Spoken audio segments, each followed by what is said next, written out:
नमस्कार शेतकरी मित्रांनो, योगेश फार्मिंगमध्ये आपलं स्वागत आहे। तर शेतकरी मित्रांनो, 8 दिवसा पहिले आपण व्हिडिओ बनवलेला होता टमाट्याचा आणि महत्त्वाची गोष्ट म्हणजे टोमॅटोला फुल अवस्थेत आपण व्हिडिओ काढला होता आणि आता त्याचं रूपांतर फळ अवस्थेत झालेलं आहे। शेतकरी मित्रांनो, त्यासाठी फक्त 8च दिवस लागले शेतकरी मित्रांनो आपल्याला व्हिडिओ घेण्याकरिता। आणि महत्त्वाची गोष्ट म्हणजे या टमाट्याला आता लावणीला कमीत कमी फक्त 42 दिवस झालेले आहे आणि या 42 दिवसात याला टमाटे येणं चालू झालेले आहे।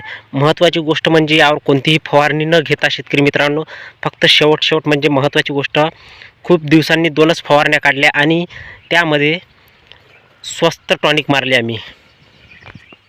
स्वस्त टॉनिक कोणकोणते मारले हे तुम्हाला सांगणार आहेत।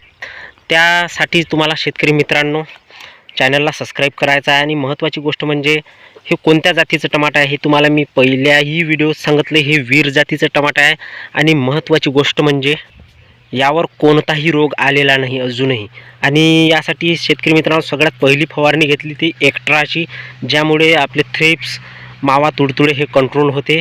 त्यानंतर दुसरी फवारणी आम्ही शेतकरी मित्रांनो इमॅमॅक्टिन बेन्झाईट घेतलं आणि सोबत एक क्लोरोफायरिफॉस, जेणेकरून दोन्हीचं कॉम्बिनेशन होते आणि त्यामुळे आपल्या ज्या टमाट्यावर बारीक तुडतुडे असतात, मावा तुडतुडे, हे संपूर्णपणे नष्ट होतात आणि इमॅमॅक्टिनने जे अळी असते ती अळीसुद्धा नष्ट होते।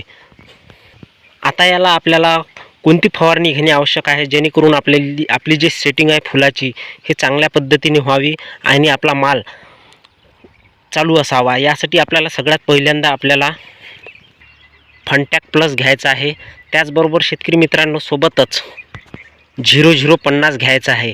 आणि मित्रांनो महत्त्वाची गोष्ट म्हणजे तुम्ही जर टमाटी तुमच्या शेतामध्ये ड्रिपवर लावली असेल तर तुम्ही तुमच्या आवश्यकतेनुसार तुमच्या जमिनीचा कार्बन वाढवण्यासाठी तुम्हाला कार्बोविटासुद्धा तुम्ही तुमच्या ड्रिपमधून देऊ शकता, ज्यामुळे तुमच्या जमिनीत जे सूक्ष्म अन्नद्रव्य असते जे स्थायी अवस्थेत म्हणजे निर्जीव अवस्थेत असते आणि त्यांना ॲक्टिव्ह करण्यासाठी हे कार्बोविटा आहे। शेतकरी मित्रांनो, या कार्बोविटामुळे तुमचा जमिनीतला कार्बन हा वाढण्यास मदत होते। कारण खूप शेतकरी आहे जे आपल्या शेतामध्ये शेणखत टाकू शकत नाही आणि त्यासाठी त्यांना रासायनिक खताला बळी पडावं लागते। आणि रासायनिक खतापासून बळी पडण्यापासून तुम्हाला जर वाचायचं असेल तर शेतकरी मित्रांनो तुम्ही कार्बोविटासुद्धा वापरू शकता आणि कार्बोविटामुळे खूप चांगले रिझल्ट आलेले आहे।